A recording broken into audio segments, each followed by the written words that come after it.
सतगुरुदेव की जय। सर्वसंग से प्रार्थना है, सत्संग प्रारंभ हो रहा है। कृपया सत्संग स्थल पर शांति पूर्वक विराजमान होकर के श्रद्धा से सत्संग सुने। परमेश्वर की प्यारी आत्माओं से पुनर्निवेदन है, सत्संग प्रारंभ हो रहा है। कृपया सत्संग स्थल पर शांति पूर्वक विराजमान होकर के श्रद्धा से सत्संग सुने। सत साहिब सतगुरुदेव की जय। बंदी छोड़ कबीर परमेश्वर जी की जय।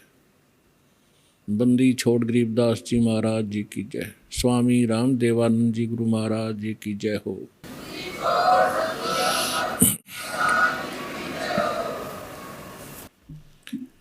गरीब नमो नमो सतपुरुष को नमस्कार गुरु के नहीं।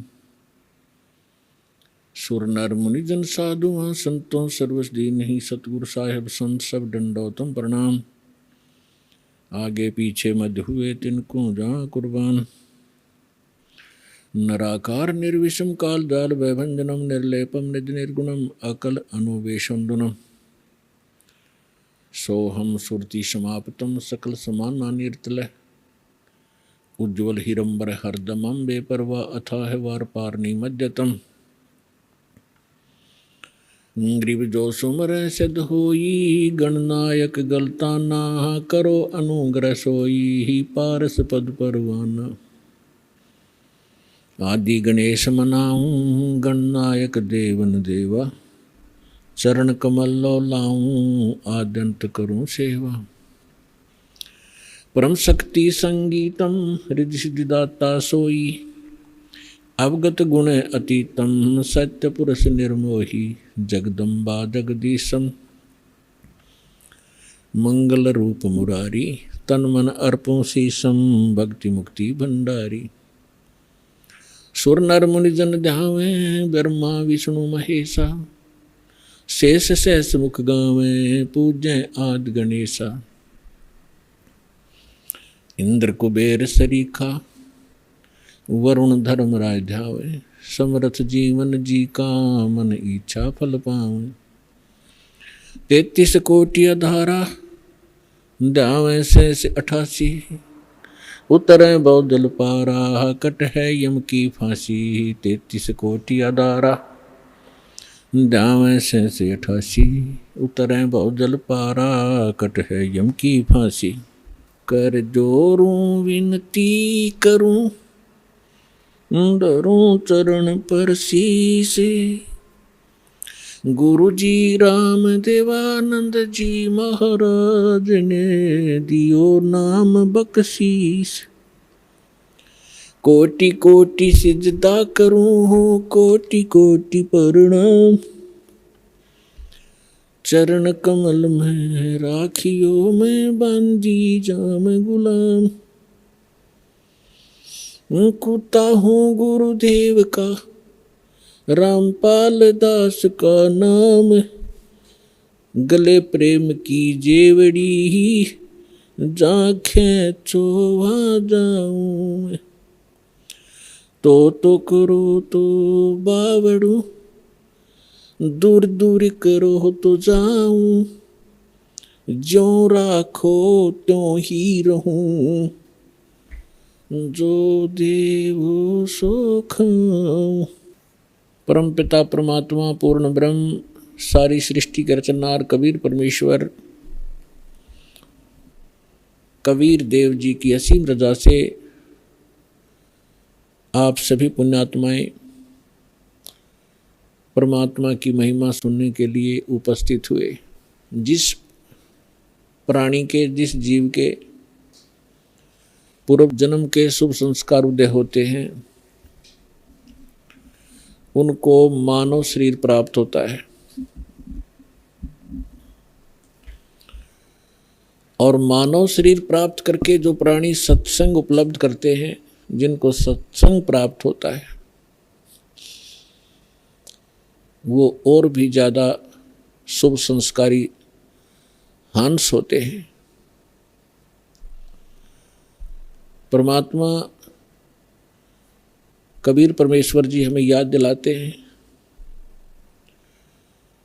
मानुष जन्म पाय कर जो नहीं रटे हरि नामे, जैसे कुआ जल बिना बनवाया क्या काम। परमेश्वर जो हमारे जनक हैं, जो हमारे हितैषी हैं और जो हमें यथार्थ तत्व ज्ञान और यथार्थ भक्ति विधि बताने के लिए स्वयं ही यहाँ इस काल के लोक में प्रवेश होते हैं। सतलोक से अपने निज सुख में स्थान से चलकर वो भगवान आते हैं। वही आकर के हमें ज्ञान कराते हैं कि आप जिस लोक में रह रहे हो, ये लोक काल का है और काल के अर्थ से आप परिचित हैं।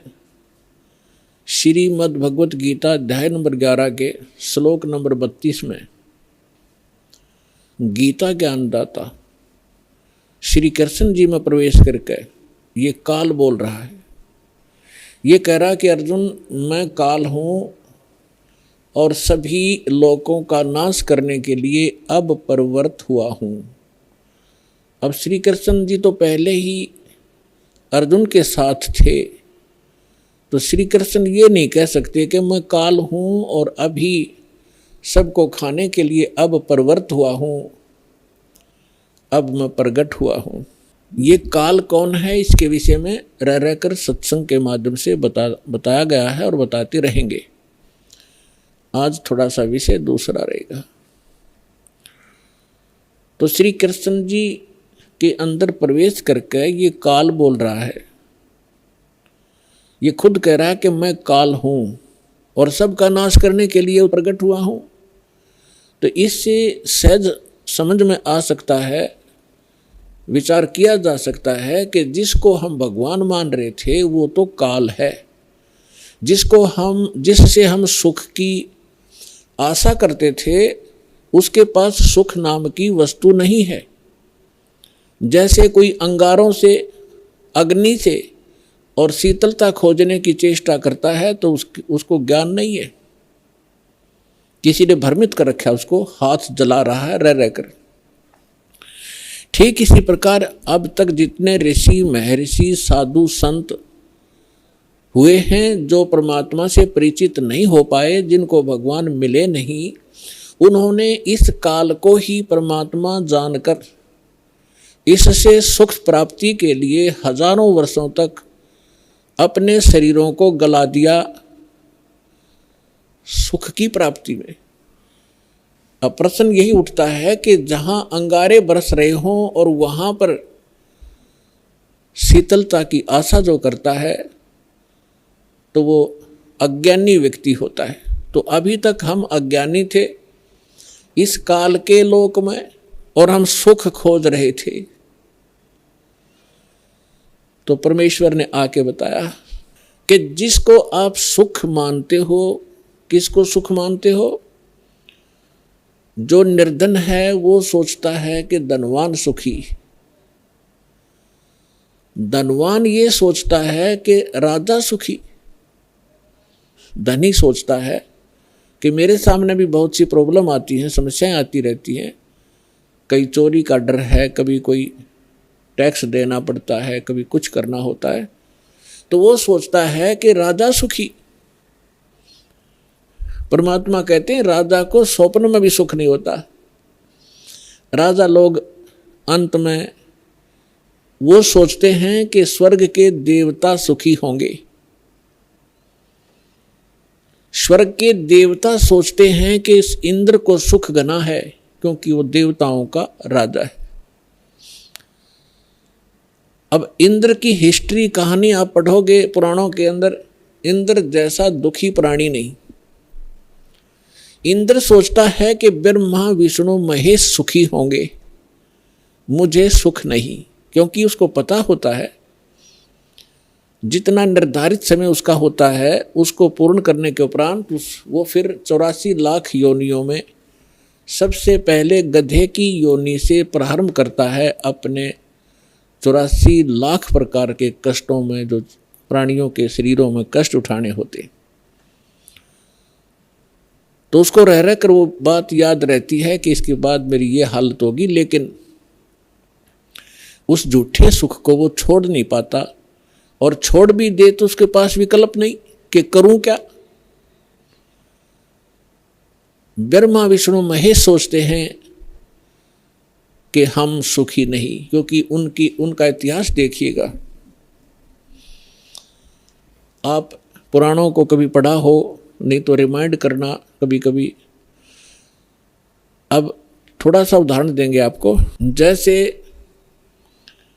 भगवान शंकर जी को हम भगवान माना करते थे, कंप्लीट गॉड मानते थे, मृत्युंजय कालज्ञ सर्वेश्वर महेश्वर कहा करते थे। इसको हम कहें कुछ भी, लेकिन ये परमात्मा नहीं है, कंप्लीट गॉड नहीं है। उदाहरण के लिए ये सुखी भी नहीं है। कैसे? एक समय विष्णु जी भी सुखी नहीं है। विष्णु अवतार श्री रामचंद्र रूप में राजा दशरथ के घर जन्म लिया, ये सभी हमारे धर्म गुरु भी बताते रहे हैं और इनके लीला, इनकी जीवनी भी बताती है। श्री रामचंद्र उर्फ विष्णु जी कितने सुखी थे आपको खूब पता है। छोटी सी उम्र में विवाह हुआ, विवाह होते ही वनवास हुआ, और वनवास के अंदर उनकी धर्म पत्नी का अपहरण हुआ। रावण के साथ युद्ध हुआ, करोड़ों जीवों का विनाश हुआ। उसके बाद फिर वापस आए, लेकर अपनी धर्म पत्नी सीता जी को घर पे लेकर आए। किसी धोबी के कहने से उनको घर से निकाल दिया, गर्भवती को। पुत्र कहीं, परिवार कहीं और श्री राम कहीं। वो प्राणी सपने में सुखी नहीं हो सकता जिसके बालक दुखी हो कि तो जंगल के अंदर। जिस समय श्री रामचंद्र जी को वनवास प्राप्त था, सीता जी का अपहरण हो चुका था, श्री रामचंद्र जी विलाप कर रहे थे, रो रहे थे सीता जी की खोज में। ऊपर से भगवान शंकर अपने द्वीप से, अपने लोक से श्री रामचंद्र जी अर्थात विष्णु जी को प्रणाम कर रहे थे। ऊपर से पार्वती जी की दृष्टि पड़ी कि ये किसको प्रणाम कर रहे हैं महेश्वर। पूछने पर पता चला कि नीचे जो व्यक्ति रो रहा है, वृक्षों से लिपट लिपट कर रो रहा है, पशुओं से गले मिल रहा है, उनसे पूछ रहा है मेरी सीता कहाँ गई, उसको ये प्रणाम कर रहा है। उसको विष्णु भगवान का अवतार बता रहा है कि भगवान विष्णु हैं। पार्वती जी को ये बात अच्छी नहीं लगी, उसको विश्वास नहीं हुआ कि सचमुच ये व्यक्ति जो सामने रो रहा है और जिसकी पत्नी का अपहरण हो चुका है, जिस कारण से रो रहा है, तो ये भगवान नहीं हो सकता। पार्वती जी ने कहा कि जो व्यक्ति रो रहा है आप उसको भगवान बता रहे हो, मुझे विश्वास नहीं। मैं तो इसकी परीक्षा लूंगी और सीता रूप बनाऊंगी इसकी पत्नी का, और यदि ये मुझे पहचान लेंगे तो मैं मान लूंगी कि ये भगवान है। भगवान शंकर ने कहा कि आप सीता रूप मत बनाना, यदि आप सीता जी का रूप बना लोगी तो मेरे काम नहीं रहोगी, मेरी माँ के तुल्य हो जाओगी।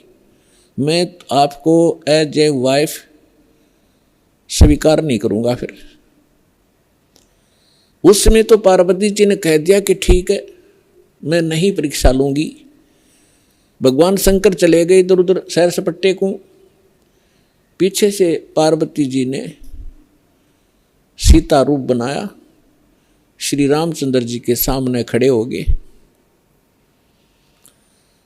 उस समय श्री रामचंद्र जी की दिव्य दृष्टि यानी बुद्धि इस काल भगवान ने खोल दी। अपनी तो पत्नी का पता नहीं उसको कि कौन उठा ले गया, और सामने खड़ी पार्वती को पहचान लिया, जिसने बिल्कुल as it is Sita ji का रूप बना रखा था। क्या कहा कि हे दक्ष पुत्री माया, आप भगवान शंकर को कहाँ छोड़ाए।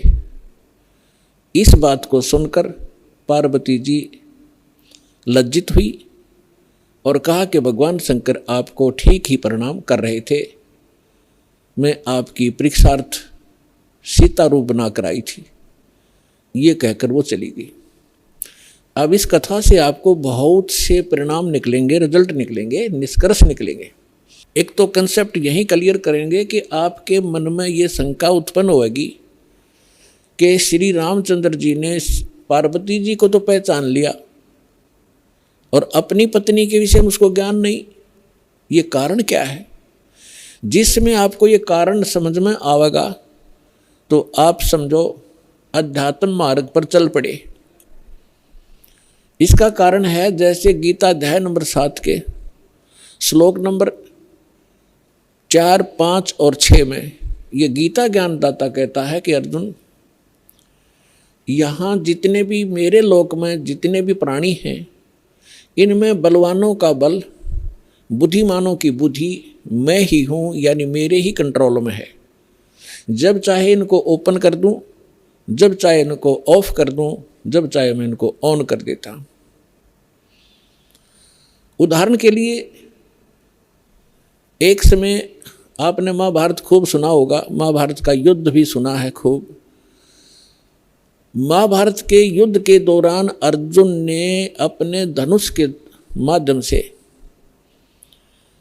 इतना नरसंहार किया था और सूरवीर कहलाए थे। एक तीर से 100 व्यक्तियों को मार डालते थे। वही गांडीव धनुष सुप्रसिद्ध था उसका।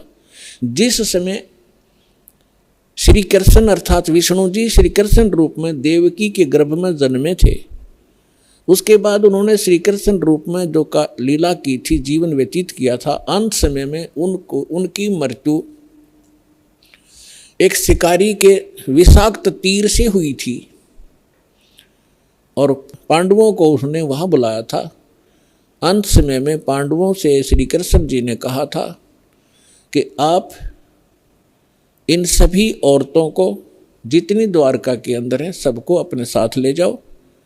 यहाँ पर यादव कोई बचा नहीं है, क्योंकि दुर्वासा जी के श्राप से इंक्लूडिंग श्री कृष्ण जी यादव कुल पूरा नाश हो गया था। छोटा बालक भी नहीं बचा था। नर यादव जो गर्भ में थे, गर्भवती औरतें थी, उनके गर्भ में थे। उसके बाद ये वंश पुनः चला है। तो और कहा था कि आप इनको वहाँ ले जाओ अपने राज्य में, यहाँ पुरुष रहा नहीं, यहाँ के और लोग इनकी बेइज्जती करेंगे, सताएंगे, आप इनको ले जाना। तो श्री कृष्ण जी के आदेशानुसार अर्जुन सभी गोपियों को, द्वारका की स्त्रियों को साथ लेकर आ रहा था। रास्ते में भीलों ने, जंगली लोगों ने उनको घेर लिया। अर्जुन उनसे लड़ने की तैयारी करने लगा, उसके हाथ से गांडीव धनुष उठा नहीं और खड़ा खड़ा देख रहा, थर थर कांप रहा है योद्धा। भीलों ने उसको पीटा, औरतों के गहने तोड़ दिए, कुछ औरतों को घसीट ले गए। अर्जुन खड़ा खड़ा कांपता रहा। उस समय अर्जुन श्री कृष्ण जी को कोस रहा था, 100 गालियां दे रहा था कि कृष्ण तूने सदा ही हमारे साथ धोखा ही धोखा किया है। जब मुझसे नरसंहार कराना था, युद्ध करवाना था महाभारत का, उस समय मेरे अंदर शक्ति भर दी। एक तीर मारूं था 20 मरे थे। आज वही अर्जुन और वही धनुष, आज मैं इसकी प्रत्यंचा नहीं चढ़ा पा रहा हूं। तो यहां परमात्मा कहते हैं कि जो इस रोग की जड़ है उसका तुम्हें पता ही नहीं। तुम तो श्री कृष्ण को कोस रहे हो। ये काल है जो 21 ब्रह्मांड का स्वामी है। श्री ब्रह्मा, श्री विष्णु, श्री शिव जी के पिता हैं। ये है यहाँ के सारे दुख की मूल। और वो खुद कहता है गीता अध्याय नंबर 7 के श्लोक 5 से लेकर 6-7 में कि मैं बलवानों का बल और बुद्धिमानों की बुद्धि मैं ही हूँ, यानी मेरे कंट्रोल में है। अब जब उसने नाश करवाना था महाभारत का तब तो उसको बल दे दिया, अब स्विच ऑफ कर दिया, अर्जुन खड़ा खड़ा पिट रहा है।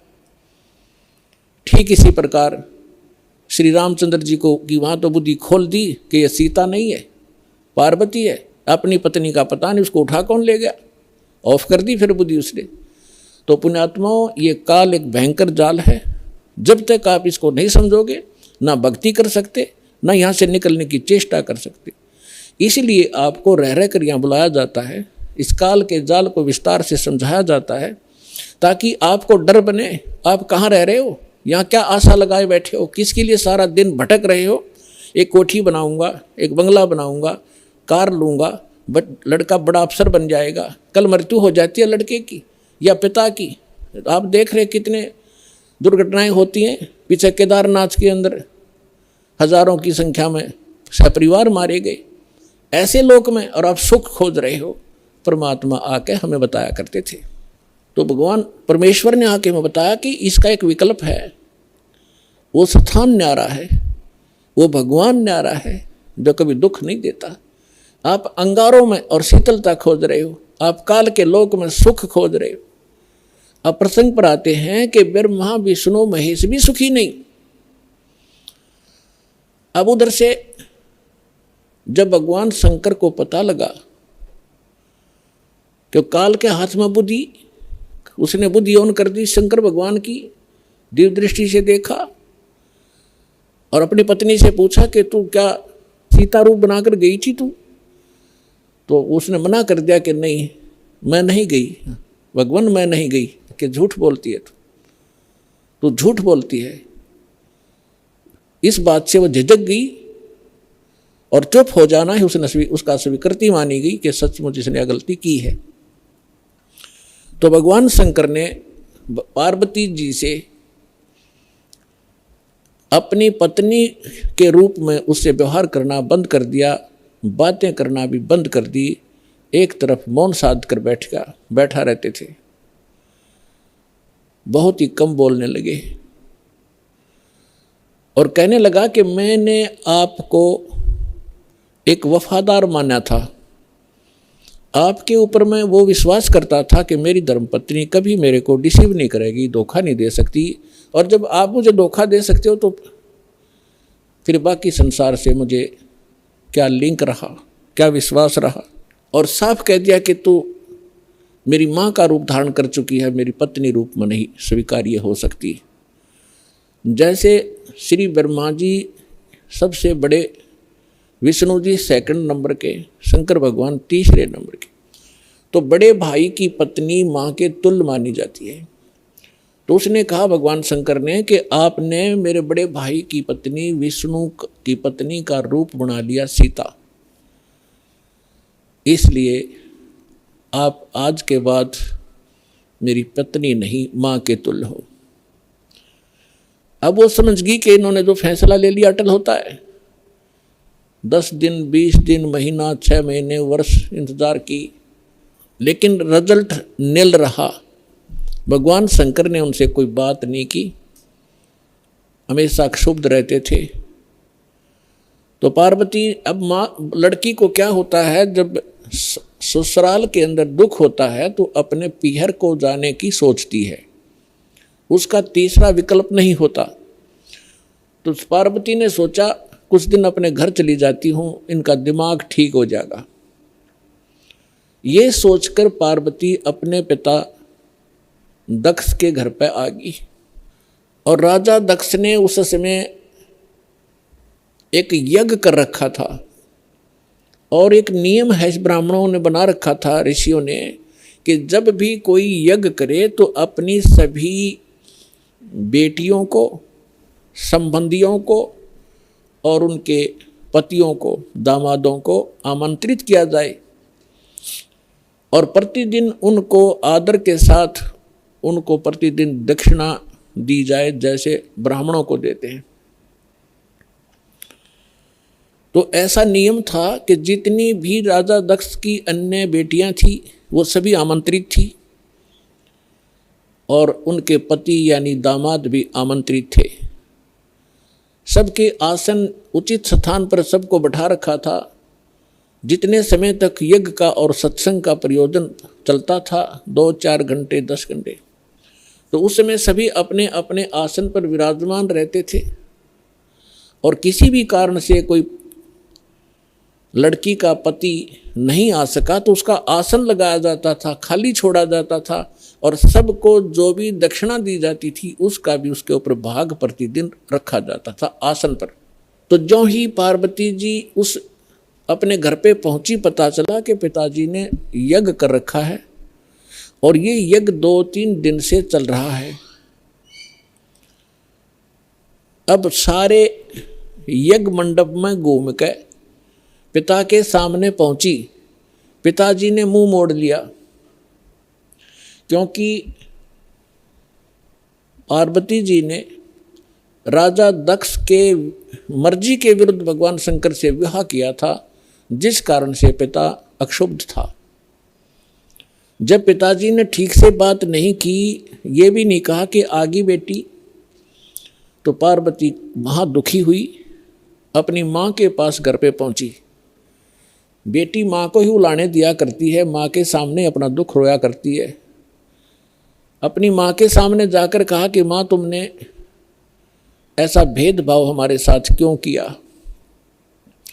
आपने सभी अन्य मेरी बहनों के पति भी बुला रखे हैं, बहनों को भी आमंत्रित किया है, आपने हमें ना बुलाया ना आमंत्रित किया। और जिन बहनों के पति नहीं आए हैं उनका आसन लगा रखा है, उनका भाग सबको दिया जा रहा है। आपने न तो अपने दामाद का आसन लगवा रखा है, ना ही उनको आमंत्रित किया है और ना मुझे आमंत्रित किया। अब माँ ने कहा कि बेटी, ना तो आप मेरी बात मानती, ना तेरा पिता मानता, तू जाने तेरा बाप जाने, उनसे बात कर। अपनी मर्जी से तूने विवाह किया, जिस कारण से वो दुखी है तेरे से। वो फिर अपने पिता के पास गई और दक्ष से कहा कि पिताजी, आपने न तो हमें आमंत्रित किया और न ही आपने अपने दामाद को बुलाया, ना उनका कोई भाग आसन आपने लगा रखा है, ना उनका हिस्सा निकाल रहे हो। तब दक्ष ने कहा कि तू आई किस लिए यहाँ पर? तेरे को किसने आमंत्रित किया था? अपनी मर्जी से विवाह किया था, रह उसके साथ, उस जंगली के साथ रहे। ऐसी बहुत सी बातें बकवास की। तो पार्वती ने देखा कि भगवान शिव अब मुझे स्वीकार करेगा नहीं, घर में मेरा सत्कार नहीं।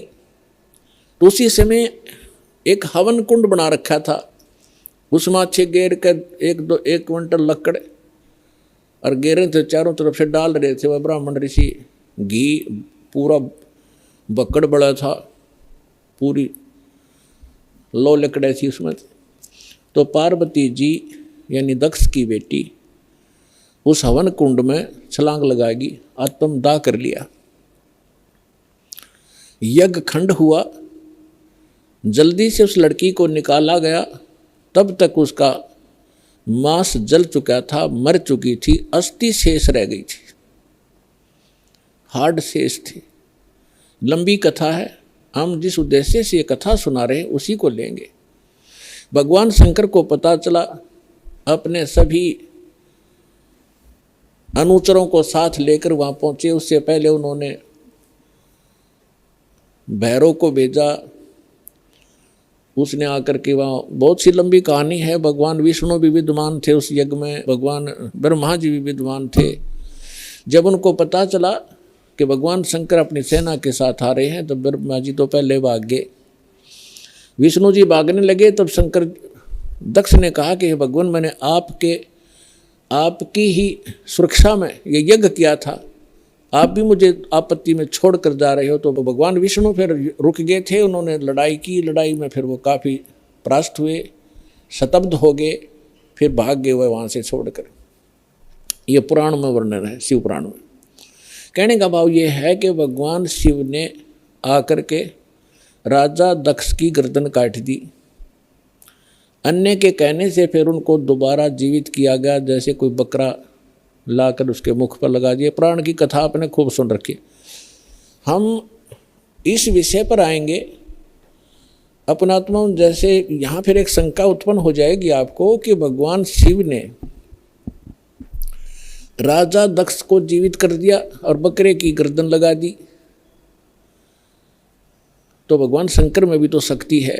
पुणात्मा जैसे धर्मदास जी ने एक बार आदरणीय धर्मदास साहिब जी ने भगवान कबीर परमेश्वर जी से यही प्रश्न किया था कि हे परमात्मा, आप कह रहे हो कि राम और श्री कृष्ण ये समर्थ भगवान नहीं है, यानी विष्णु और शंकर और ब्रह्मा जी।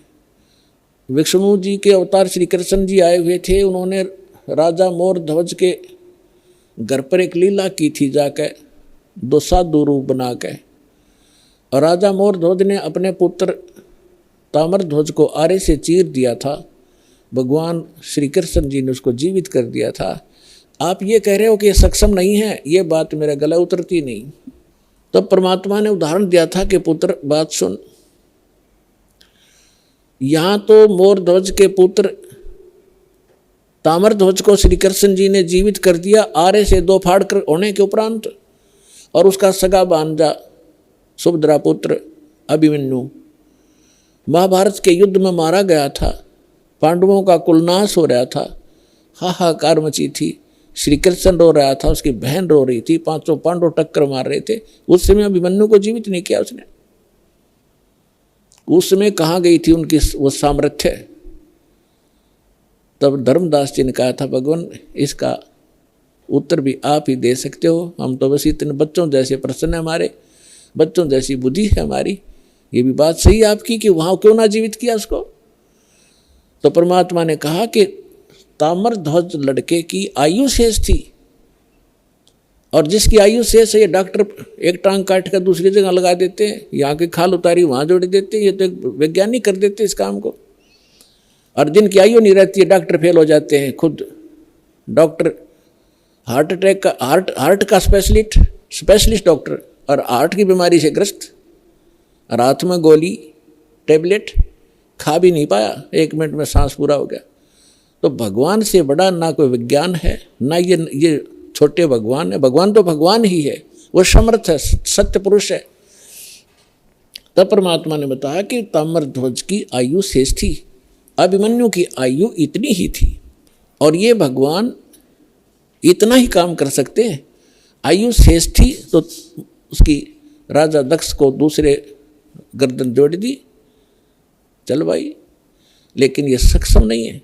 अब आगे देखना क्या होता है कि भगवान शंकर ने पार्वती जी की अस्थियां उठा ली और 10,000 वर्ष तक उसको सीने से लगा के पार्वती पार्वती दक्ष माया दक्ष पुत्री करते करते पागलों की तरह भटकता रहा। अपने आत्मा अब ये हम भगवान ब्रह्मा, भगवान विष्णु, भगवान शिव जी को सुखी माने, ये सुखी है, ये सुखी व्यक्ति के लक्षण है। 10,000 वर्ष तक पागलों की तरह खाना ना पीना ना, हाय पार्वती, हाय दक्ष माया, हाय दक्ष की पुत्री। तो हमारे पास ज्ञान का टोटा था, जिस कारण से हमने प्रत्येक को भगवान और समर्थ मान लिया।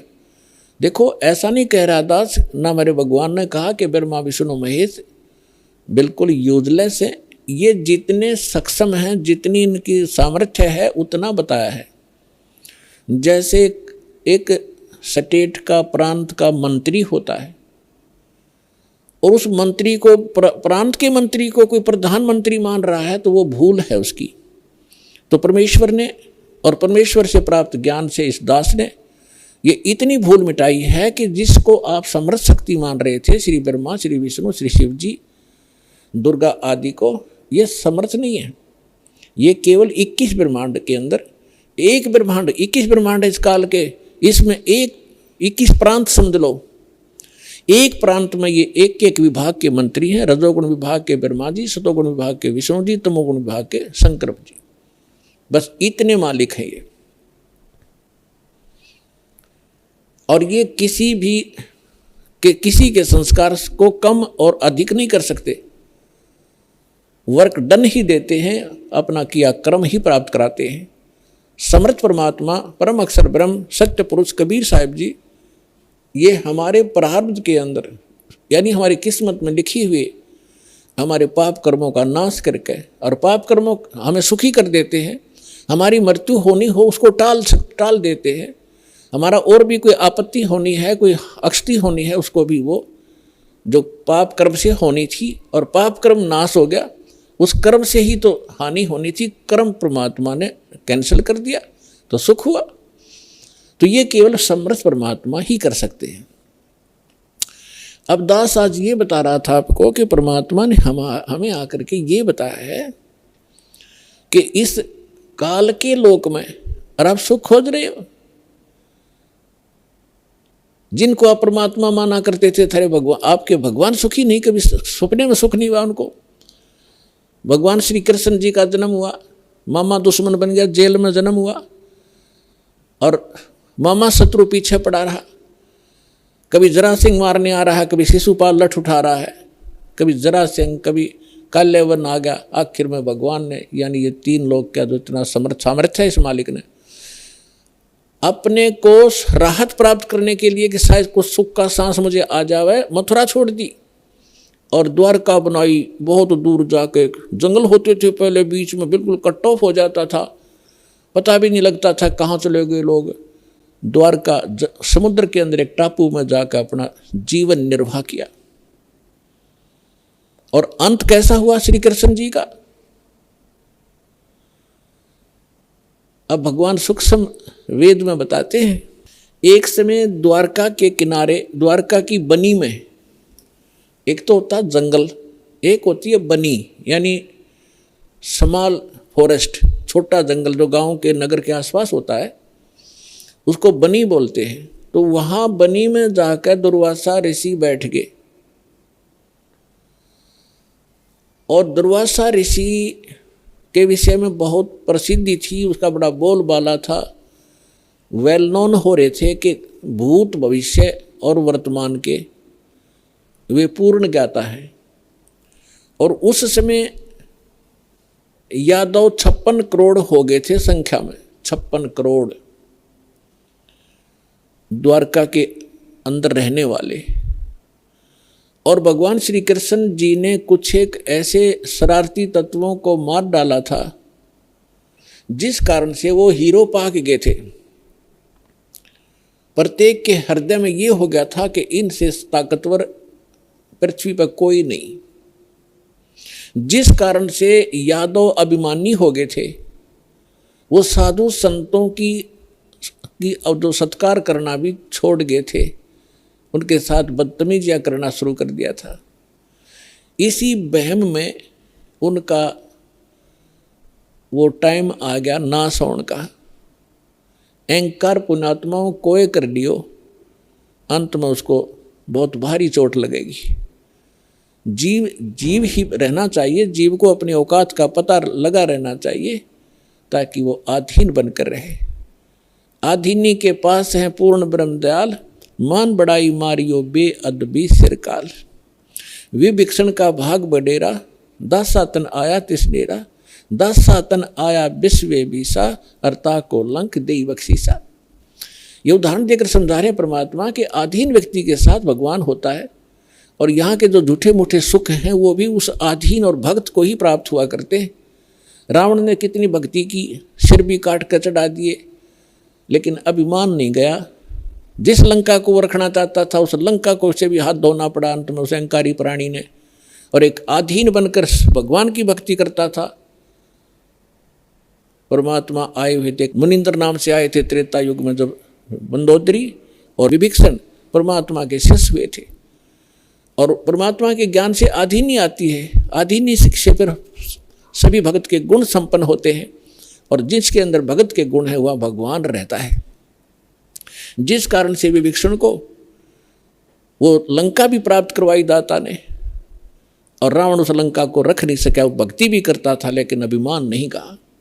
तो कहने का भाव ये है कि इस सत्संग से आपको हर एक पहलू पर रोशनी दी जाएगी ताकि आप परमात्मा के इस तत्व ज्ञान की रोशनी से कहीं ठोकर ना खावें, कहीं गिर ना जावें, अपना काम ना बिगाड़ लें। ये फाउल पॉइंट आपको गिनवाए जा रहे हैं भक्ति के अंदर तो होते।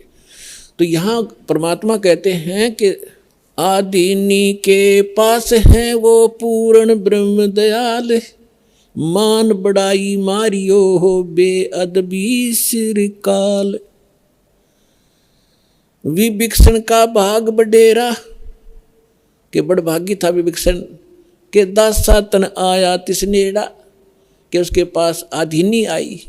विभीषण का भाग बडेरा, दासा तन आया तिसनेड़ा, दासा तन आया विश्वे बीसा, जाको लंक दई बख्शीसा। ऐसा दासा तन है भाई, लंक बकसते वार न लाई। फिर परमात्मा कहते हैं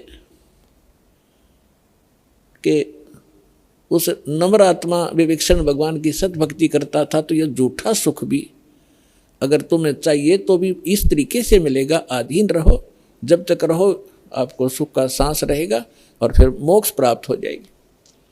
अब हम आते हैं उसी प्रसंग पे कि यादव सभी भगवान श्री कृष्ण जी की आड़ में अहंकारी हो गए, साधु संतों का सत्कार त्याग दिया, उनके साथ मजाक करने लगे।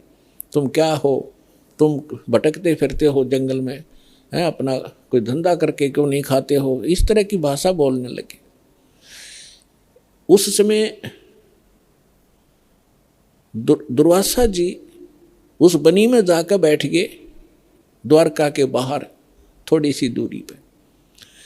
और द्वारका के अंदर इस बात की एक ऐसी रूमर चली, चर्चा का विषय बना कि एक महापुरुष आए हैं दुर्वासा जी, बड़े पहुंचे हुए संत हैं और भूत भविष्य और वर्तमान की सब जानते हैं। श्री कृष्ण जी के पुत्र प्रद्युम्न और उसके साथियों ने मिलकर एक कुबद सूझी, उन्होंने एक फैसला लिया कि भाई ऐसे सुन रहे हैं कि ये दुर्वासा जी बड़े पहुंचे हुए महापुरुष हैं और भूत भविष्य की सारी जानते हैं, इसकी परीक्षा लेते हैं। उन्होंने क्या किया कि प्रद्युम्न को, श्री कृष्ण जी के पुत्र को, एक स्त्री का स्वांग करवा दिया, स्त्री के कपड़े बना दिए और एक गर्भवती स्त्री का स्वांग बना दिया। पेट के ऊपर एक कढ़ाया, जैसे छोंक छांक लाने की छोटी सी कढ़ाई हो घर में रसोई में, एक छोटी सी कढ़ाई पेट का बांध दी और ऊपर के उसका लोगड़ बांध दिया रुई सी, फिर कपड़ा बांध दिया और ऊपर के और ताले कपड़े पड़ा दिए और मुंह ढक लिया, घूंघट काट के चाल पड़ी। 10-12 उसके साथ और जो शरारती स्कीम बना कर गए थे वो गए। दुर्वासा जी के पास जाकर उन्होंने कहा कि भगवान प्रणाम हो ऋषि जी को, हम आपके पास एक समस्या लेकर आए हैं। दुर्वासा जी ने पूछा, बोलो भाई क्या है तुम्हारी समस्या?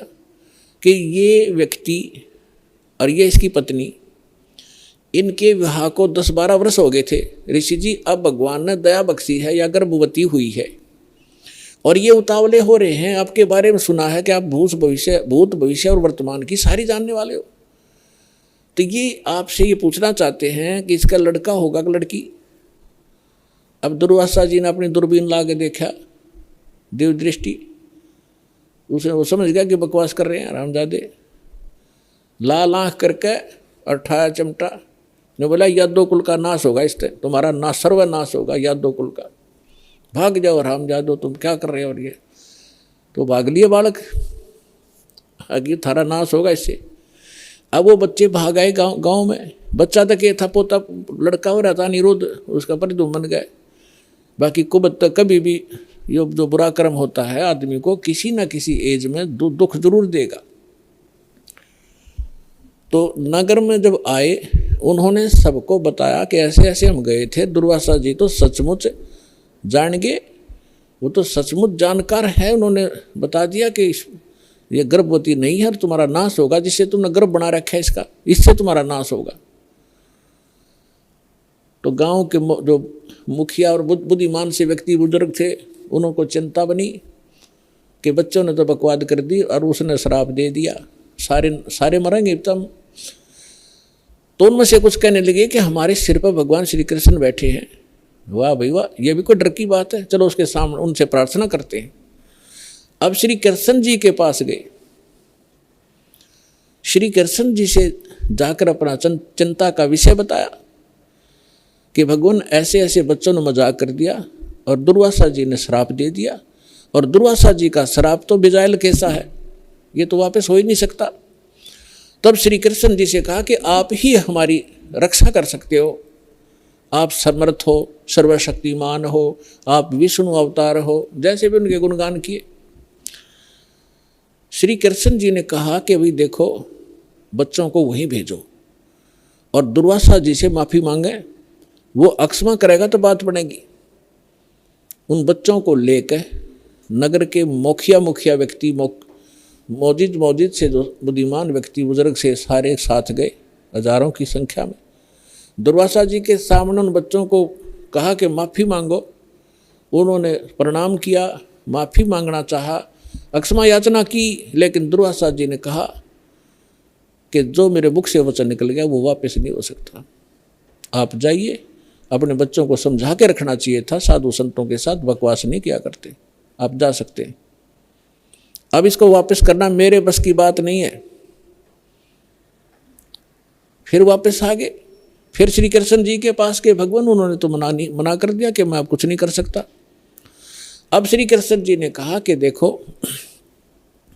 किस चीज से, अब पुण्यात्माओं इस कथा से आपको बहुत सा ज्ञान होगा, हर पहलू पर इस पर विचार दास आपको देगा। अब देखो, हम किसी, ये जो श्राप दे दिया है 3 ताप के अंदर आता है।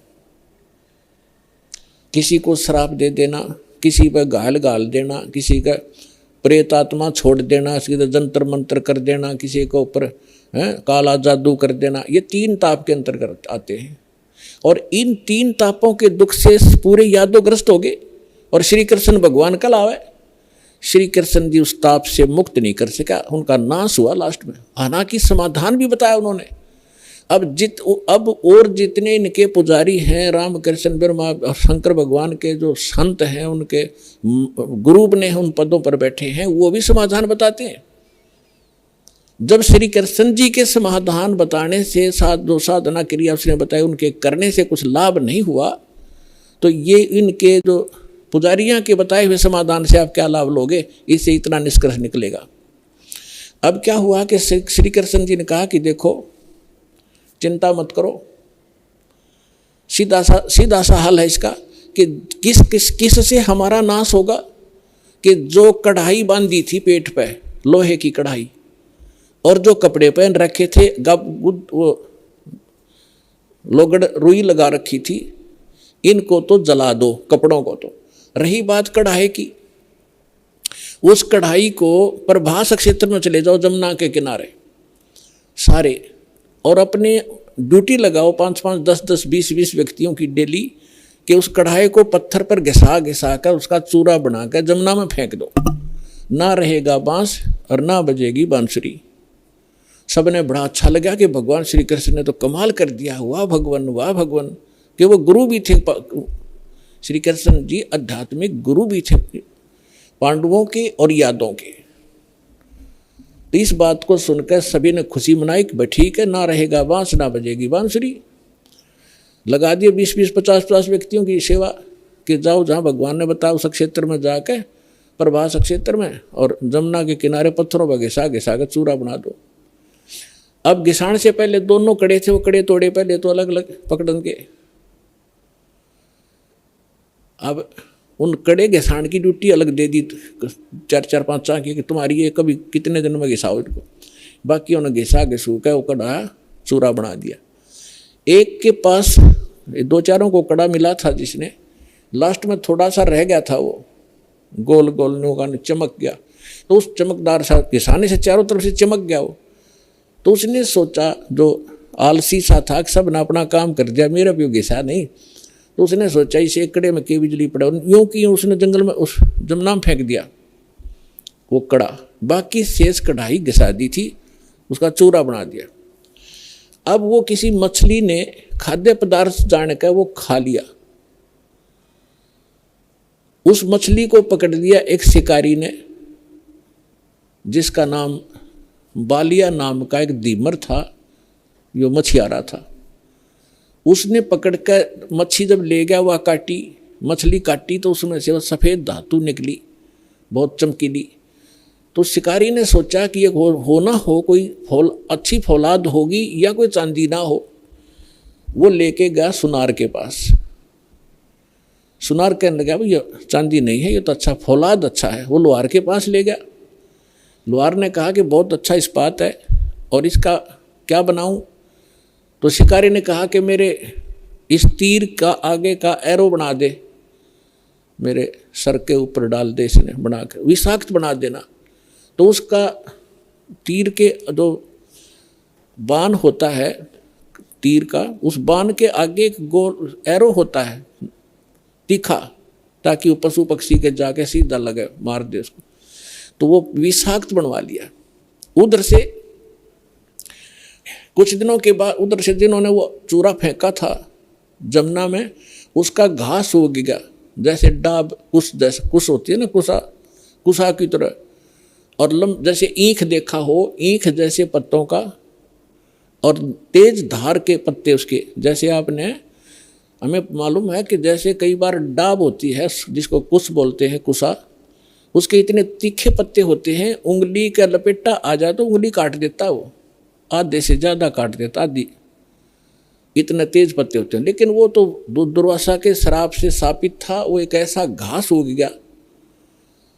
उधर से क्या हुआ, कुछ दिनों के बाद, 1 वर्ष 2 वर्ष 4 वर्ष के बाद क्या हुआ, आपस में द्वारका के अंदर झगड़े शुरू हो गए। छोटे बड़े की लाज रही नहीं, छोटी सी बात पर मार काट मचा दी, छोटी सी बात पर कत्लेआम करने लग गए। फिर गांव के लोग पहले धार्मिक बहुत होते थे, अभी तक हुआ करते थे। गांव के अंदर कोई भी आपत्ति होती थी, साधु संतों से उसका विकल्प, उसका समाधान चाहा करते थे कि किसी तरह शांति हो नगर में। तो उनके पास तो श्री कृष्ण ही थे final, first and final, last and final. Shri Krishna ji के पास गए। श्री कृष्ण जी से बताया कि भगवान पता नहीं नगर में क्या बढ़ गया, क्या घुस गया नगर के अंदर, कोई किसी की बात सुनने को तैयार नहीं, बड़े छोटे की लाज रही नहीं, जरा सी बात होती है लट्ठम लट्ठा कत्लेआम होने लगे। भगवान कोई दया बख्शो, कोई समाधान बताओ इसका। तो श्री कृष्ण जी ने क्या समाधान बताया कि अभी तुम्हारे ऊपर दुर्वासा जी का जो श्राप है वो प्रभावी हो गया, वो फल रहा है। तो बड़े चिंतित हुए। पहले तो भगवान ने समाधान बताया था कि सारे ने घिसा घिसू का चूरा बना कर डाल दो जमुना में, ना रहेगा बांस, ना रहेगी बजेगी बांसुरी। जब वो इस बात से संतोष पाया था लोगों ने कि चलो हो गया समाधान, और आज फिर श्री कृष्ण जी वही कह रहा है कि दुर्वासा जी का श्राप तुम्हारे ऊपर फल रहा है। अब वो उनके मुंह की तरफ देख रहे हैं, लेकिन हमारी बुद्धि इतना काम नहीं करती। जैसे हम भी ऐसे ही दुखी थे, पहले जाते थे किसी गुरु के पास, वो कुछ अपना दुख लेकर वो कुछ समाधान बताता था, फिर दूसरी बार कुछ और समाधान बताता था, तीसरी बार कह देता था ये तो तेरे भाग में है, तेने भोगना ही पड़ेगा। फिर पहले डले क्यों ढुआ रहा था ये। ऐसे ये सब का यही स्थिति है। तो श्री कृष्ण जी ने पहले ये कहा था, फिर कह रहा है कि अब तो ये भोगना ही पड़ेगा तुम्हें। अब ये वो फल गया। तो फिर समाधान पूछा कि भगवान फिर आप समाधान बताओ।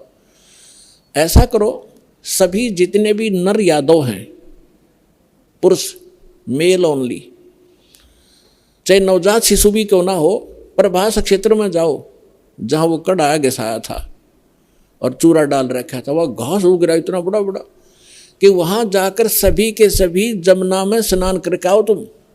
तुम्हारा साप पाप मुक्त हो जाओगे, साप मुक्त हो जाओगे जमुना में नहाने से, स्नान करने से। अब सब बड़े प्रसन्न हुए कि बड़ा सरल उपाय बताया भगवान ने। और सभी अपने अपने बच्चों को, नवजात शिशु से उसी दिन जन्मा था उसी भी लड़के को, ओनली लड़कों को ले गए साथ में और पहुंच गए 56 करोड़ वहाँ पर। पहले स्नान करें जाते ही, ताकि साप कटे, हमारा पाप, ये साप नाश हो, श्राप खत्म हो। और बाहर आते ही, क्योंकि पहले मन मुटाव चल ही रहा था सभी का, उसने तू ऐसे क्या बोल रहा था उस दिन, तू ऐसे कह, उधर सारे इकट्ठे हो गए, तो कभी कभी मिले थे।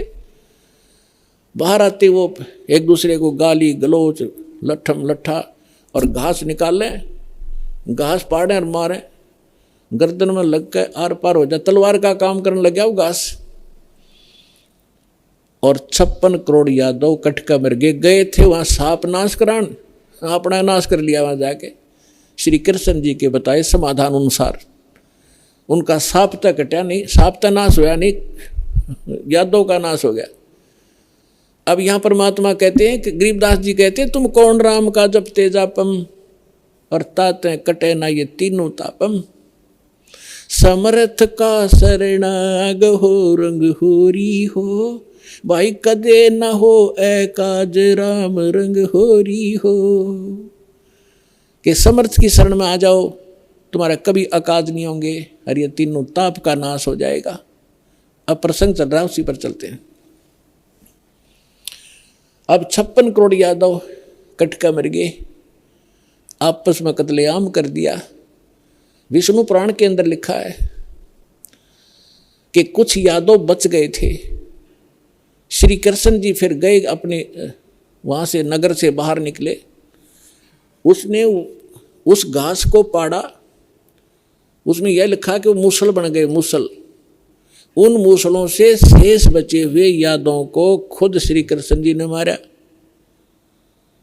कतिनाश कर दिया। और आप जाकर लेट गया प्रभास क्षेत्र में एक वृक्ष के नीचे। भगवान श्री कृष्ण के पैर में पद्म, एक चमकीला पदार्थ, जैसे हमारे तिल हो जाते हैं, मुछ हो जाते हैं, ऐसा उनके पैर में जन्म से ही एक पद्म था। वो रात्रि में ऐसे चमकता था जैसे 50-100 वाट का बल्ब चस्या करे जगह, और दिन के अंदर भी उसकी चमक सी बनी रहती थी। तो श्री कृष्ण जी एक वृक्ष के नीचे, सारा जब उनका नाश हो लिया, रेखे को खुद मार कर शेष बच्चों को, और बैठ लेट गया उस वृक्ष के नीचे। पैर पे पैर रख के, पैर घुटने पर दूसरा पैर रखा हुआ था, पद्म वाला पैर ऊपर था, वो चिमक रहा था। और वृक्ष की जो चारों तरफ जो टहनियाँ थी झुकी हुई थी, झुरमट सी बनी हुई थी। और वो शिकारी जिसने उस कढ़ाई के कड़े का अपना विषाक्त तीर बनवाया था, जहर से बुझा कर तीर बनवा रखा था, उसी तीर को लिए हुए उस दिन और सुबह से लेकर दोपहर तक वो घूमता रहा। जंगल में कोई शिकार नहीं मिला उसको, शिकार करने गया था। उसने क्या देखा कि वृक्ष की झुरमटें इतनी नीचे तक लटक रही थी, जमीन को छू रही थी। उनकी अंदर से उसने भगवान श्री कृष्ण जी के पैर के पद्म की एक चमक देखी। उसने सोचा कोई मर्ग बैठा है, हिरण, और उसकी आंख चमक रही है। यदि मैं इधर से इधर से जाऊंगा तो ये भाग जाएगा, कोई हिरण मुझे मिला नहीं है, क्यों ना यहीं से इसको मार डालूं। झुरमठों में से निशाना साध कर मर्ग की हिरण की आंख जान कर भगवान श्री कृष्ण के पैर पर तीर मार दिया विषाक्त। ज्यों ही तीर लगा, श्री कृष्ण जी कराहने लगे, रे मर गया रे, मर गया रे, मर गया रे। शिकारी ने सोचा किसी मनुष्य का लग गया, भाई ये तो बात बिगड़गी। दौड़ के आगे देखा, क्या देखा कि द्वारकाधीश मुकुट समेत वहां तड़फ रहा है। उस मुकुट आदि से वो पहचान गया कि ये राजा है। तब उसने करबद्ध होकर कहा कि भगवान मुझे गलती होगी, अनजाने में लग गया मेरी, आप तो अंतर्यामी हैं, आप सारी जानते हो, मेरी इच्छा नहीं थी आपको मारने की, मेरी कोई दुश्मनी नहीं थी आपसे, और ऐसे ऐसे मेरे से गलती होगी, मैंने आपके इस चमक को हिरण की आंख जाना। तब श्री कृष्ण जी ने कहा, क्योंकि काल के हाथ में रिमोट, वह दिव्य दृष्टि दे दी कि भाई ये तेरा और मेरा कोई पिछला अकाउंट था, वो क्लियर हो गया। तेरा और मेरा पिछला हिसाब था, वो क्लियर हो गया, तेरा दोष नहीं।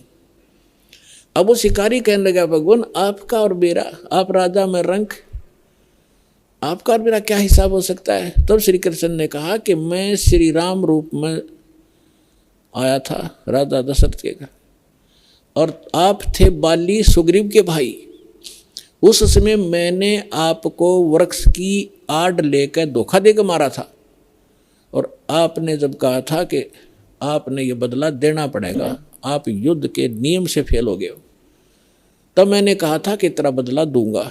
आज तेरा मेरा वो अकाउंट क्लियर हो लिया।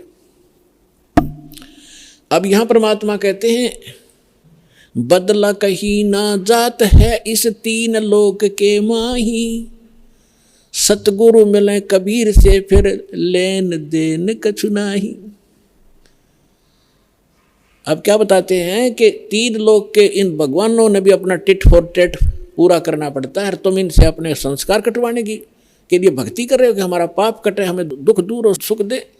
ये अपने दुख नहीं दूर कर सके तुम्हारे कैसे कर देंगे, भगवान कहा करते थे कबीर जी। और समर्थ कबीर साहब की शरण माने से फिर ये लेन देन समाप्त कर देंगे आपका, कुछ नहीं बचेगा। सब अपनी कलम के पास, समर्थ के पास पावर होती है कि मासा घटे ना तिल बधे, विध ना लिखे जो लेख, और सच्चा सतगुर मेट कर ऊपर मार दे मेघ। अपने आत्माओं सूक्ष्म वेद में बताया है, दुर्वासा को पे तहा समझ न आई नीच, 56 करोड़ या 2 कटे वो मची रुद्र की कीच। अब ये भगवानों की तरह दे दिया हिसाब किताब आपको, ये भगवान तो इसे थे आपके। अब जिनको आप ऋषि महर्षि मानते थे, दुर्वासा जी को तोप मानते थे कि बड़े महापुरुष हैं, वो तो नीच थे एक नंबर के। सूक्ष्म वेद के अंदर परमात्मा ने कहा है कि दुर्वासा कोपे तहा, दुर्वासा वहां क्रोधित हुआ किस बात पे? बच्चों ने मजाक कर दिया कि बिजली गिर गई थी, साधु संत ठीक है बेटा भाग जाओ, खबरदार आगे बकवाद करी है निकम्यो। ऐसे करते संतों के साथ मजाक करते, इतना क्या कि छोड़ सके था, और श्राप दे दिया तुम्हारा नाश होगा। आम व्यक्ति से भी गिरे हुए थे ये लोग जिनको मैं ऋषि माना करते थे। एक बुजुर्ग आदमी बड़े आदमी से को बालक मजाक भी कर ले, उसको इतना भयंकर श्राप दिया करते हैं।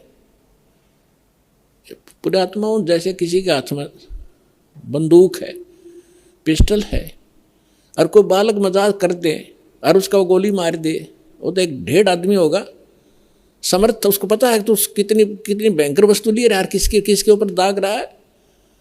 वो नीच व्यक्ति होता है, मजाक करने पे भी इतनी भी सहन नहीं कर सकता। तो इस स्थिति के थे वो ऋषि, उनके पास ये हथियार थे वचन के और श्राप देने के। तो यहाँ सूक्ष्म वेद में लिखा है कि दुर्वासा को पे तहा क्रोधित हो गए और समझ न आई नीच, ये भी नहीं सोचा तू क्या करने जा रहा है, और 56 करोड़ या 2 कट गए, और वह मची रुद्र की कीच, यानी रक्त की 11 माच की, खून की 11 मच की, 56 करोड़ आदमी जहाँ लाश हो जाए और नदी बह कर चल पड़े खून की, रक्त की। तो यहाँ पुण्यात्माओं ना तो ये भगवान समर्थ जिनको हम पूजा करते, ना ये ऋषि एक आने के जिनको ज्ञान ही नहीं था, इनको ये नहीं पता भगवान कौन है। अब ये भगवान के लिए निकले थे घर से, साधना करेंगे, भक्ति करेंगे, अंगारों से शीतलता की खोज करने लगे। अंगारों पर चलने के अभ्यस्त हो गए। थोड़ी आंच को भी हम, थोड़ी ही आग को, आंच को हम सुख मान रहे। झूठे सुख को सुख कहे ये मान रहा मन मोद, ये सकल चबीना काल का, कुछ मुख में कुछ गोद।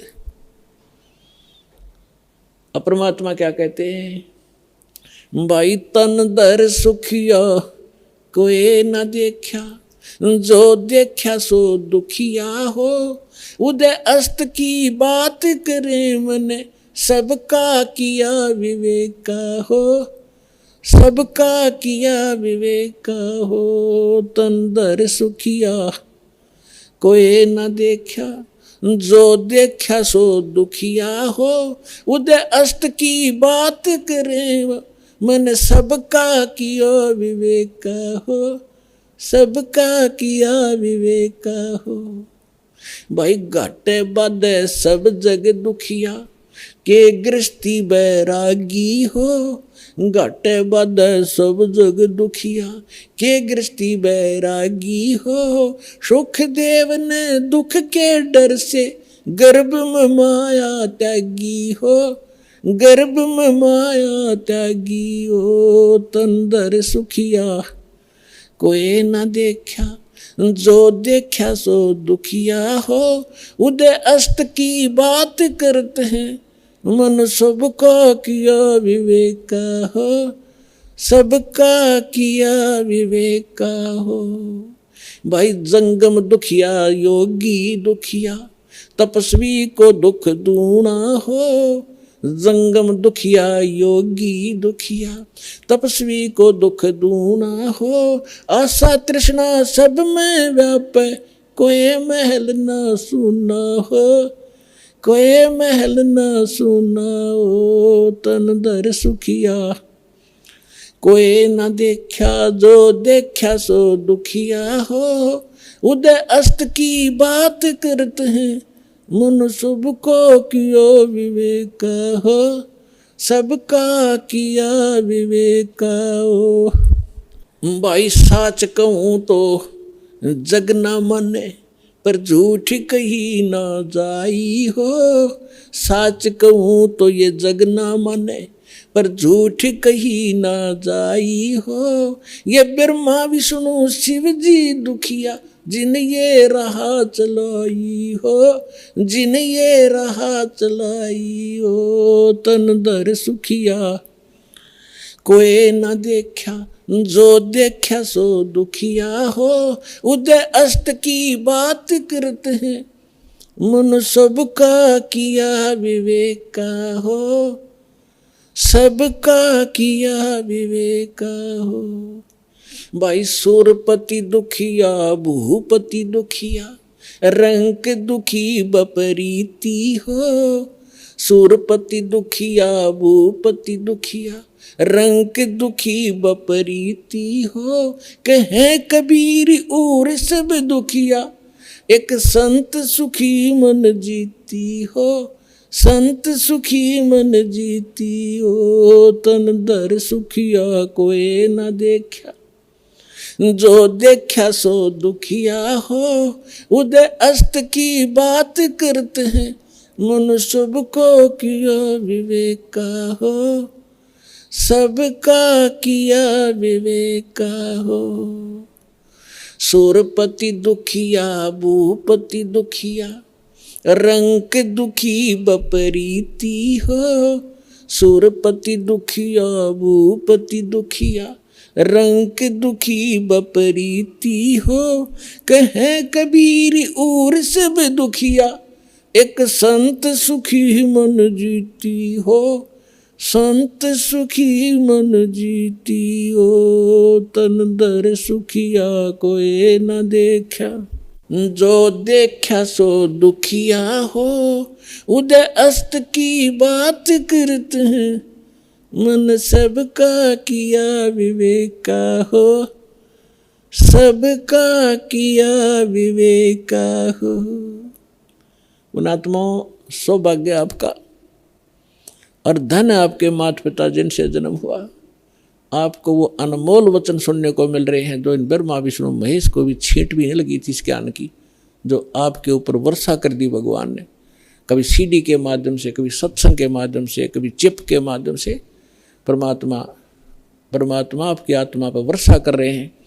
और इस ज्ञान से एक बार परिपूर्ण हो जाना, आप देखना फिर भगवान यहाँ भी सुख देगा और सतलोक में जाओगे जहाँ कभी मृत्यु नहीं होती, कभी वृद्ध अवस्था नहीं आती, किसी चीज़ का अभाव नहीं वहाँ पर। अब जो प्रसंग चल रहा है, जिस लोक में आप रह रहे हो ये अंगार बरस रहे हैं, और जहाँ अंगार थोड़े से कम हैं, हल्की आग वाले, हम उनको सुख मान बैठे हैं। अब क्या बताते हैं कि घाटे बाधे सब जग दुखिया, और के गृहस्थी बैरागी हो। अब देखो पुणात्माओं, परमात्मा पाने के लिए जिसने घर त्याग दिया, हम उसको बैरागी मानते थे, सन्यासी मानते थे। अब वो बैराग प्राप्त करना और सन्यासी होना हमने कहाँ से ग्रहण किया, कौन से ग्रंथ से प्राप्त किया हमने ये ज्ञान? श्रीमद् भगवत गीता अध्याय नंबर 3 के श्लोक नंबर 4, 5, 6, 7 में स्पष्ट वर्णन किया है कि अर्जुन, यदि तू काम छोड़ कर कर्म सन्यासी बन गया, जंगल में जा बैठा, तेरा निर्वाह कैसे होगा, पेट कैसे पालेगा तू? इसलिए तू काम भी कर और भक्ति भी कर। फिर ये कहाँ से लाए? जंगल में घर छोड़ कर चले गए, जंगल में जाकर सुख होगा? जंगल में कैसे सुख होगा? वन में। अब घर में सारी सुविधा आपको समय पर, रोटी मिल रही है, झोपड़ी है, मकान है, जैसा भी आपको सुविधा क्रमानुसार मिली है उसमें संतोष करो और उसमें बैठ कर अपना भक्ति करो। समय पर भूख लगेगी तो खाना खाया, भूख समाप्त हुई, वह इच्छा खत्म हुई, वो कल्पना समाप्त हुई तो भक्ति करेगा। यदि रोटी मिली नहीं तो भक्ति कैसे करेगा? उसी को सोचता रहेगा कहाँ से लाऊं, कैसे मिलेगी। भक्ति का सुमन, रोटी का सुमन होगा, वो भगवान का नहीं होता। अब जैसे घर छोड़कर चला गया, वैरागी बन गया, वहाँ जाकर गर्मी भी लगेगी, सर्दी भी आवेगी, वर्षा भी होगी, उसके लिए फिर झोपड़ी डालनी पड़ेगी, उसने वहाँ झोपड़ी या गुफा खोदनी पड़ेगी। और भूख लगेगी, फिर गांव में जाना पड़ेगा मांगने के लिए, दिए माई गालिए दिए एक रोटी। अब जब तक रोटी ना मिलेगी तो ना भगवान से याद आवे कोई ना, और रोटी याद आऊंगी इसके। तो परमात्मा कह रहा है, उन्हें बताया करके जो साधना करनी चाहिए, जो उसका तरीका है वो तुम्हें पता नहीं। आप फिर ये सोच बैठे कि उन्हीं को भगवान मिलता होगा जो जंगल में चले जाते हैं, खड़े होकर तप करते, दोनों के ऊपर तपते। ये तो मूर्खों की साधना थी। परमात्मा कहते हैं कि दंभ करें, दंभ माने पाखंड है। लोग दिखावा ड्रामा करते हैं, बैठ जाएंगे कि तो धूना लगा के ऊंचे से स्थान पर बैठेंगे ना, खूब दूर तो सब न दिखे महात्मा बैठा है, ताकि दुनिया आने लग जाए और उसकी पूजा शुरू हो जाए। डंब करें, डूंगर चढ़े, डूंगर माने पहाड़ पर बैठ जाते हैं जाकर ये लोग नकली। डंब करें, डूंगर चढ़े, अंतर झीनी झूल, और जग जाने बंदगी करें बो सुल बबूल। परमात्मा अपने सूक्ष्म वेद में कहते हैं कि दुनिया तो जनता तो सोचा ये भक्ति कर रहा है, बड़ा महापुरुष है, धूना लगा के बैठा है, कपड़े भी त्याग रखे, लंगोट बांध रखा है। और परमात्मा कहते हैं जग जाने बंदगी करे, भक्ति करे, यो बोवे सुल बबूल। तप से जो तपस्या वो करते, जैसे दुर्वासा ने खूब तपस्याएं की थी और क्या प्राप्ति की? अंगारे भर लिए अपने अंदर, तो ये बकवाद सिद्धि की, वचन से किसी का नाश कर देना। अब दुर्वासा जी ने श्राप दे दिया बेमतलब बकवास का। अब उसने उसके बैड अकाउंट में लिख दिए, वो 56 करोड़ मानस व्यक्ति उसने मार दिए वचन से,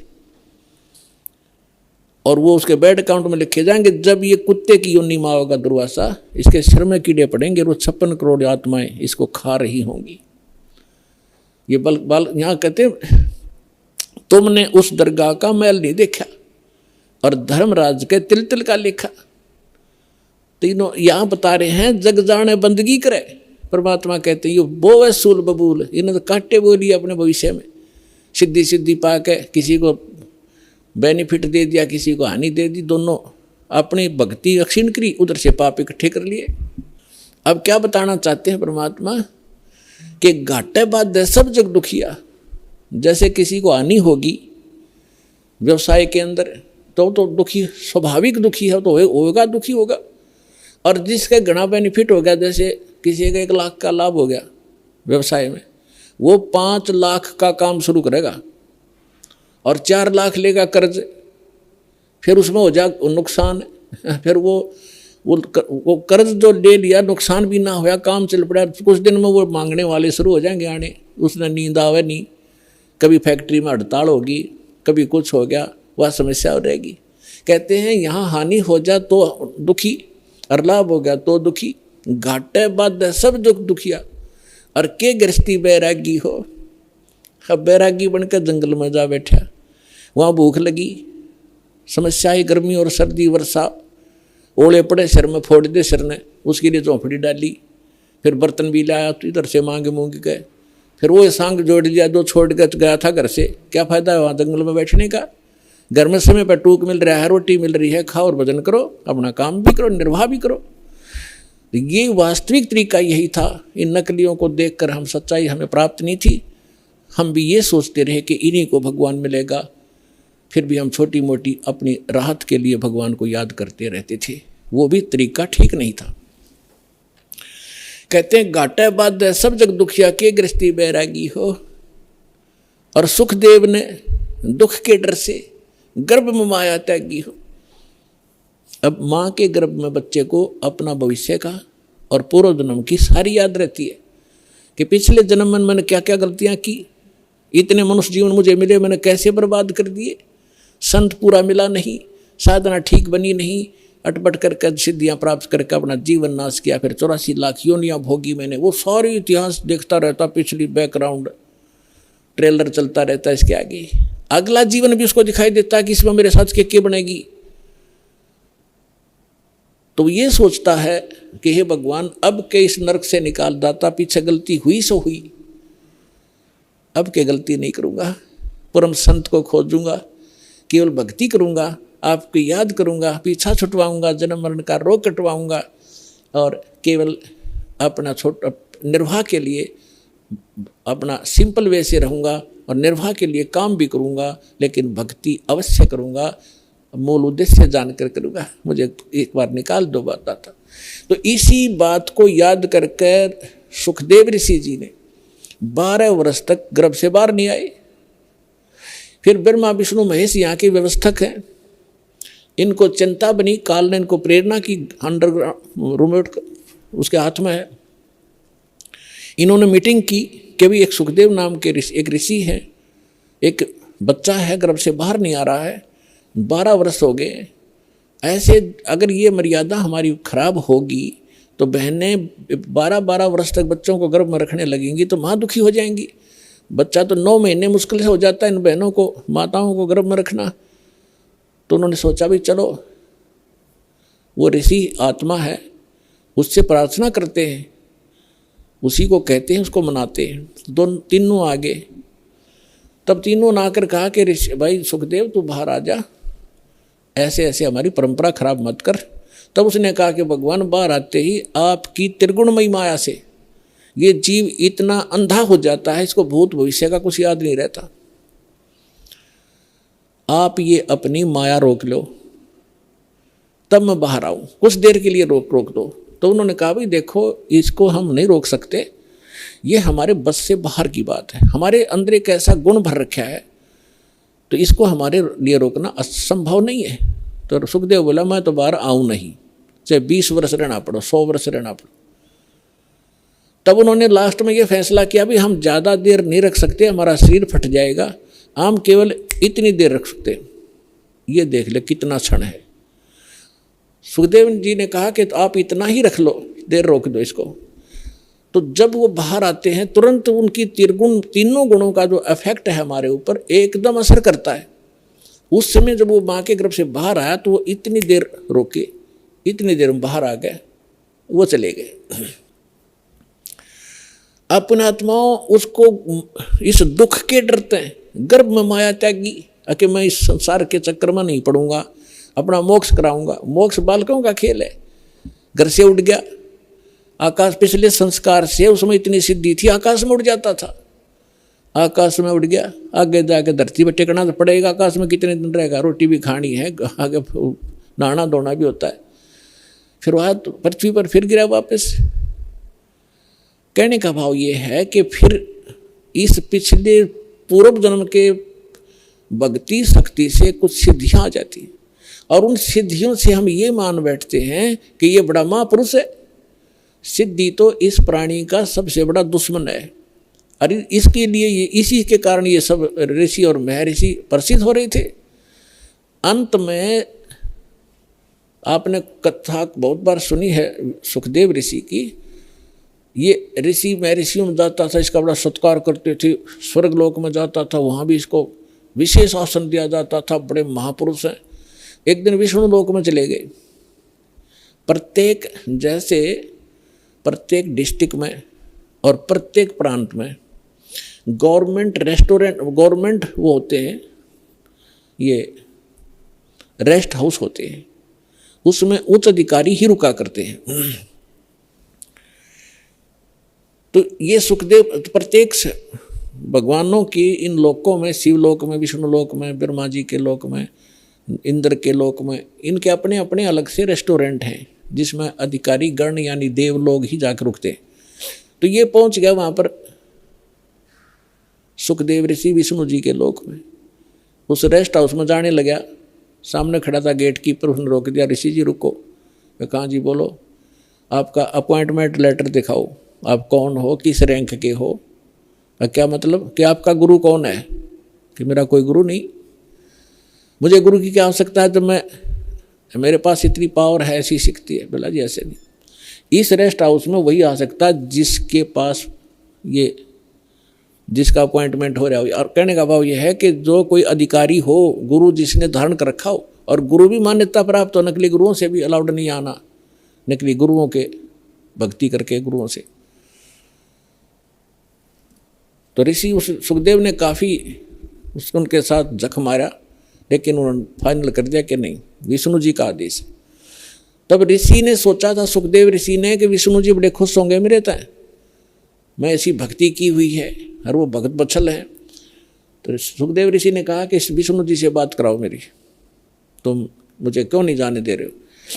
तो वो पहरेदार गए विष्णु जी के पास, बाकी वहीं खड़ा रहा एक दो, कि भगवान ऐसे एक ऋषि आए हैं, सुखदेव नाम बता रहा है, और वो जिद कर रहा है इस स्वर्ग के अंदर रेस्टोरेंट में जाने का, रेस्ट हाउस के अंदर जाने की। तो विष्णु जी ने पूछा, फिर आपने मना क्यों किया? कि उन्होंने बताया कि उनका गुरु नहीं है, कोई निगुरे हैं, वो अधिकारी नहीं है, और आपका आदेश है कि जो निगुरा व्यक्ति हो, जिसका गुरु नहीं हो, इसमें अलाउड नहीं है। आदेश दो भगवान, क्या आदेश आपका? कि बिल्कुल ठीक है, नहीं जाना चाहिए। अब वो जिद कर रहा है कि मैं भगवान से बात करके ही वापस जाऊंगा, नहीं तो यही बैठूंगा। तो भगवान विष्णु ने आए बाहर। अब ऋषि जी ने सोचा तो यूँ था कि विष्णु जी बड़ी शाबाशी देंगे मेरे को, और ये सोच रहा था कि पहरेदार गेट कीपर ये मुझे जानबूझ कर हरास कर रहे हैं, विष्णु जी तो आते मुझे सीने से लगाएंगे, भगत वत्सल भगवान हैं, सतो गुणी हैं। जब भगवान विष्णु ने आकर पूछा कि ऋषि जी क्या वाद विवाद है तुम्हारा, यहाँ कैसे आए आप, तो आधा फ्यूज तो वहीं हो गया भगवान के चेहरे को देखकर कि आज ठीक ढंग से बोल नहीं रहे। तब ऋषि ने कहा कि सुखदेव ने जी, मैं ऐसे ऐसे, सुखदेव नाम है मेरा, और मैं रेस्ट हाउस में, इस रेस्टोरेंट में जाना चाहूँ था स्वर्ग में, इन्होंने मना कर दिया जाना, इन्होंने मुझे रोक दिया। तो भगवान विष्णु ने उन्हीं के सामने पूछा पहरेदारों से, भी क्यों रोक दिया आपने ऋषि जी को? पहरेदारों ने बताया कि आपका आदेश है, जिनका गुरु नहीं है, मान्यता प्राप्त गुरु, वो इस आपके रेस्टोरेंट यानी इस आपके स्वर्ग में अलाउड नहीं है। तब विष्णु जी ने पूछा, क्यों ऋषि जी, आपका कोई गुरु नहीं? अक नहीं जी। सुखदेव बोले, नहीं मेरा कोई गुरु नहीं, कि जाइए आप यहाँ से और गुरु बना कर आइए यहाँ पर। अपने आत्माओं देखो, सूक्ष्म वेद से ज्ञान से आपको पता चलेगा, सूक्ष्म वेद से, ये तत्व ज्ञान से। अब देखो, अभी तक हम क्या देखा करते, दास ने खूब देखा, जिन्होंने लाल कपड़े पहन लिए और कोई गुरु पद प्राप्त कर लिया, घर त्याग दिया, सन्यास हो गए, ब्रह्मचारी हो गए, तो वो ये सोचा करते गृहस्थी तो एक नेग्लेक्टेड आदमी है। उनको ये जैसे पहले शूद्रों को सोचा करते थे, इनकी ऐसी दृष्टि थी इन ऋषियों की कि गृहस्थी तो एक वैसे रिजेक्टेड आदमी होता है, आदरणीय नहीं होता। अब सुखदेव ऋषि ने कहा कि जी मैं किसको गुरु बनाऊं, मेरे योग्य गुरु पृथ्वी पर नहीं है। तो भगवान ने कहा कि ऋषि जी ये भी तेरा वहम है, तेरा अहंकार बोल रहा है, और जाइए राजा जनक से को गुरु बनाइए। राजा जनक को गुरु बनाना, जो सीता जी के पिताजी कहलाए थे राजा जनक। अब राजा जनक के काफ़ी रानियां थी, गृहस्थी थे और भगत भी थे। अब सुखदेव ऋषि इतना अहंकारी कि गृहस्थी लोग, राजा लोग तो मेरे चरण छूते हैं, और मैं गृहस्थी को जाकर के, राजा को जाकर के नमस्कार करूं, क्योंकि गुरु बनाना है तो प्रणाम भी करना है, दंडवत भी करनी है, मत्था भी रगड़ना है। अहंकार खड़ा हो गया, वहां से तो आ गया, लेकिन वो दूसरे स्वर्ग में, कॉमन स्वर्ग है इंद्र का लोक, उसमें ये चला जाता था। जब उसमें दोबारा गया उस दिन उसका चेहरा उतरा हुआ था। अन्य जो देव वहाँ बैठे थे वो कहने लगे, ऋषि जी आज क्या बात है, मायूस बहुत हो तुम। तब ऋषि ने कहा कि ऐसे ऐसे मैं विष्णु जी के लोक में गया था, भगवान ने मुझे स्वर्ग में प्रवेश करने से मना कर दिया। तो जितने भी वहाँ बुद्धिमान भगत संत महात्मा बैठे थे, ऋषि और देव, वो कहने लगे ये बात दचीनी, सुखदेव आपकी बात हमारे गले नहीं उतर रही कि भगवान विष्णु और आपको ऐसे अनादर किया आपका, नहीं कोई बात बता गलती क्या है। तब उसने बताया कि भगवान ने कहा कि तू गुरु नहीं बना रखा, इसलिए आप यहाँ रहने के अधिकारी नहीं हो। तब उन महापुरुषों ने जो वहाँ बैठे थे बुद्धिमान, उन्होंने कहा कि सुखदेव आपका कोई गुरु नहीं है? कि नहीं मेरा कोई गुरु नहीं है। धिक्कार है तेरे जन्म को। सभी ने एक स्वर में बोला जो बुद्धिमान होते, क्या करेगा तू इस मिट्टी का? यह बैटरी चार्ज है तेरी, कुछ दिनों में खत्म हो जाएंगी ये सब सिद्धियाँ, और कीड़े मकोड़े की पशुओं की योनि में जाएगा, गधा बनेगा, गुरु धारण करना पड़ेगा। और फिर दूसरा भगवान ने कह दिया, फिर अग्रम अग्रम कैसी भले आदमी, जब भगवान विष्णु ने कह दिया उसको, तो उसी को तुम भगवान मानते हो, तो उसी ने कह दिया गुरु बना, और फिर भी तेरे अंदर ये अग्र मग्र है, तो काहे का तू ऋषि है। तब वहाँ क्या कहता है वो, भाई राजा जनक गृहस्थी भाई, कैसे शीस निभाऊं जाई।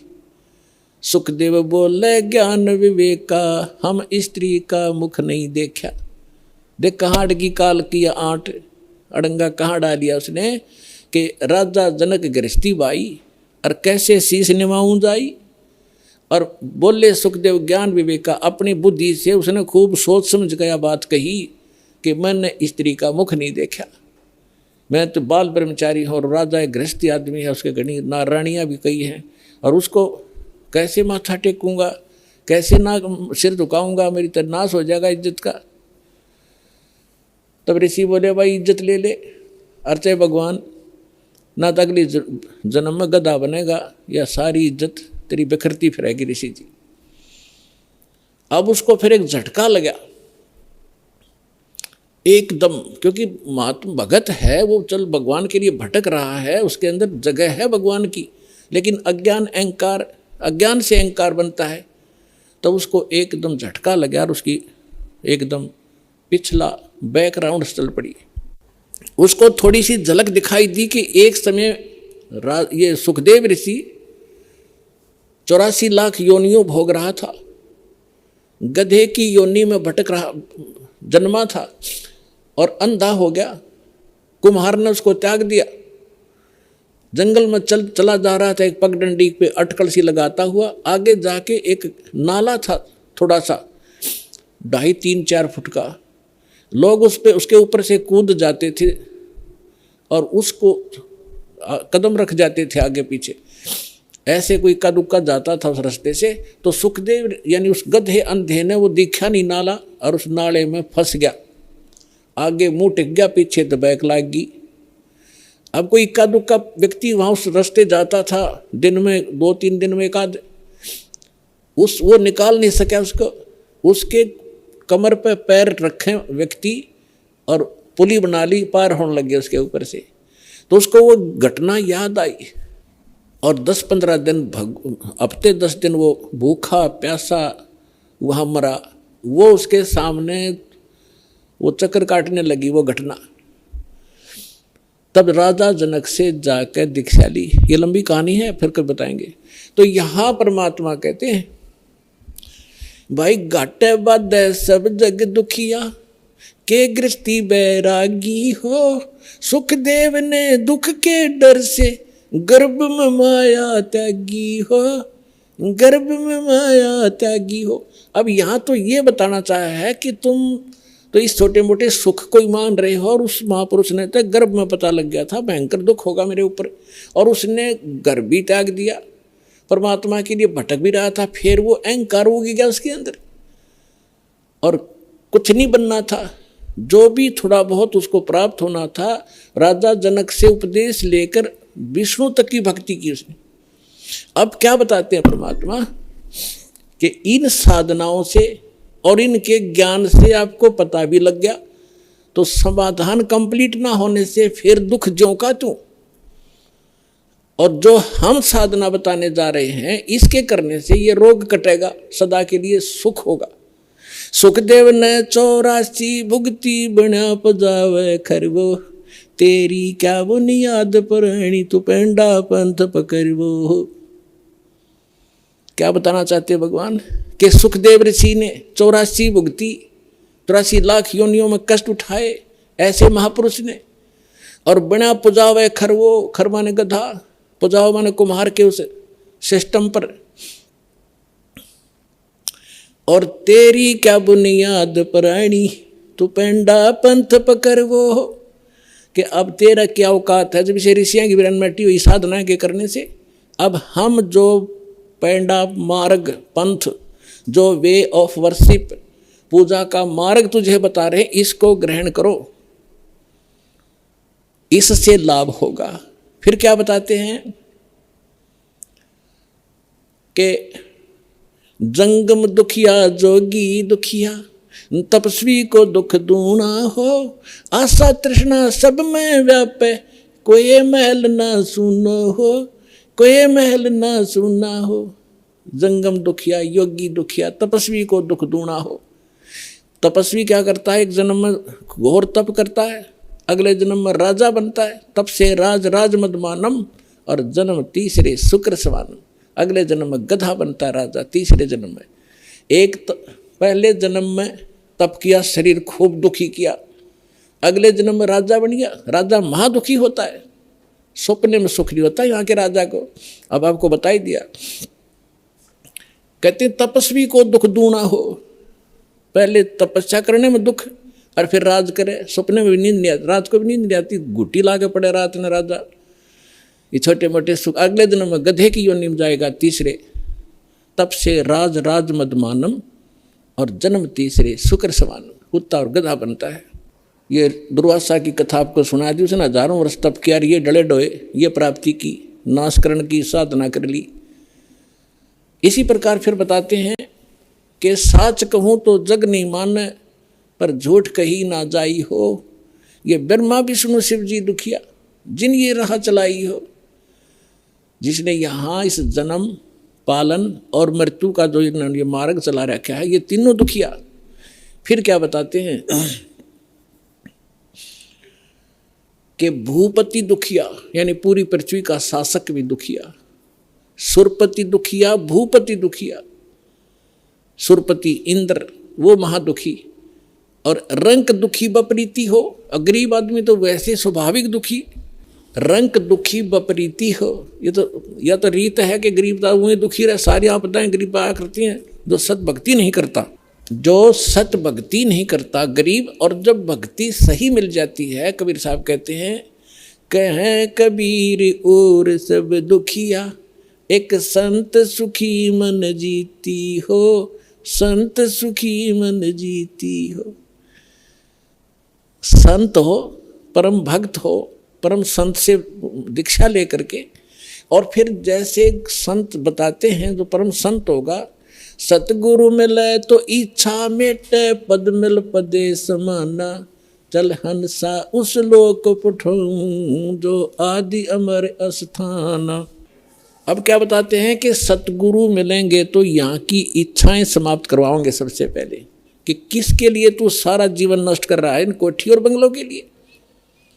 1 मिनट में मृत्यु हो जाती है, जोड़ा जाड़ा सारा छोड़कर गधा बनकर घूम रहा होता है। तो कहते हैं जब संत वो भक्त सुखी होगा, जो इस तत्व ज्ञान के आधार से अपना जीवन सफर तय करेगा, और कोई इस पृथ्वी पर सुखी नहीं हो सकता। समर्थ का शरणाग हो रघुहोरी हो, और कदे न हो ए काज राम रंग होरी हो।